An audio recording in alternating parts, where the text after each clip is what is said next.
તો મેં chat GPT પાસેથી આ વ્યક્તિએ જે રીતના પારાયણ કર્યું છે દંડક્રમ પારાયણ, એ રીતના મેં એક શ્લોકનું દંડક્રમ બનાવ્યું, જે મને જોઈને વાંચતા 25 મિનિટ લાગી।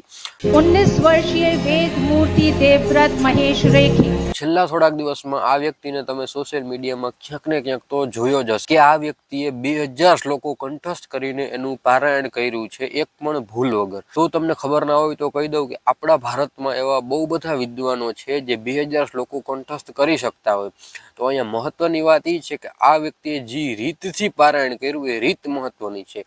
હવે કોઈ પણ વેદ મંત્રને વાંચવાની એનું પારાયણ કરવાની 8 અલગ અલગ રીતો હોય છે, જ્યાં સુધી મને ખબર છે ત્યાં સુધી, કે ભાઈ એને અમુકમાં શરૂઆતથી લઈને એન્ડ સુધી, જેમ આપણે નોર્મલી વાંચતા હોય એ રીતના એનું પારાયણ થતું હોય, અમુકમાં એન્ડથી છેલ્લા શબ્દથી લઈને પહેલે સુધી જવાનું એ રીતના થતું હોય, અમુકમાં પહેલો શબ્દ મૂકીને બીજો વાંચવાનો, પછી પહેલો વાંચવાનો, પછી પાછો ચોથો લેવાનો, પછી ત્રીજો લેવાનો, આ રીતનું હોય। આવી અલગ અલગ 8 રીતો છે।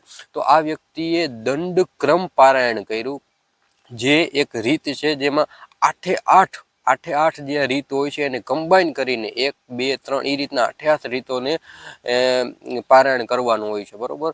તો મેં ચેટ જીપીટી પાસેથી આ વ્યક્તિએ જે રીતના પારાયણ કર્યું છે દંડક્રમ પારાયણ, એ રીતના મેં એક શ્લોકનું દંડક્રમ બનાવ્યું, જે મને જોઈને વાંચતા 25 મિનિટ લાગી।